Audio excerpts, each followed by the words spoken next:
వయస్సు పెరుగుతున్న కొద్దీ ఈ భౌతిక శరీరంలో అయ్యయ్యో శరీరంలో ముడతలు వచ్చేసాయి, అప్పుడే ముసలితనం వచ్చేసిందా అని. మరి ఇదంతా కూడా భౌతిక శరీరానికి మార్పులు రావడం గంటుడిది. కానీ దానికి గురించినటువంటి ఇదంతా మనస్సుకి అనమాట.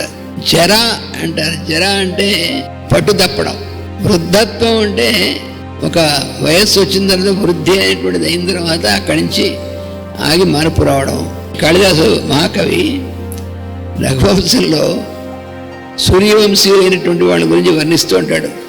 వృద్ధత్వం జరసా వినా, వాళ్ళు వృద్ధులైనప్పటికీ చివరిదాకా కూడా వాళ్ళు శరీరం వదిలే క్షణం వరకు కూడా వృద్ధత్వం వృద్ధాప్యం వచ్చినా కూడా వాళ్ళు జర అనేటువంటి స్థితి పొందకుండా యోగ స్థితిలో చివరిదాకా ఉంటారు. అందుకని వాళ్ళు యోగేన అంతే తనుత్యజామని చెప్పాడు. చివరిలో ఈ శరీరాన్ని వదిలేసేప్పుడు యోగ మార్గంలో జస్ట్ వాళ్ళు మామూలుగా చాలా న్యాచురల్ గా వాళ్ళు వదిలేస్తారు. గుడ్ బై అని చెప్పి వదిలేసి వెళ్ళిపోతారు. మనం ఎక్కువ మంది భయపడతాం కాబట్టి మనకి లాస్ట్ లో మొత్తం మంది ప్రకృతి ఇస్తుంది. ఎనస్థీషియా డాక్టర్లు ఇవ్వక్కర్లేదు. వాడు మాడమే కొట్టి వాడికి ఏం తెలియకుండా చేసి అప్పుడు బయటికి లాగుతారు.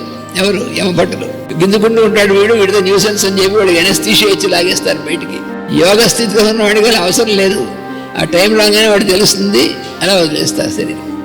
మొదల నుంచి ఆ యోగ సాధనలో నిత్యం జీవితం అంతా యోగ సాధనగా ఉంటారో వాళ్ళకి సాధ్యం. మృత్యు అంటే భయం పోవాలి, కానీ మృత్యు లేకుండా ఉండాలనేటువంటిది అబ్సల్యూట్గా కుదరదు.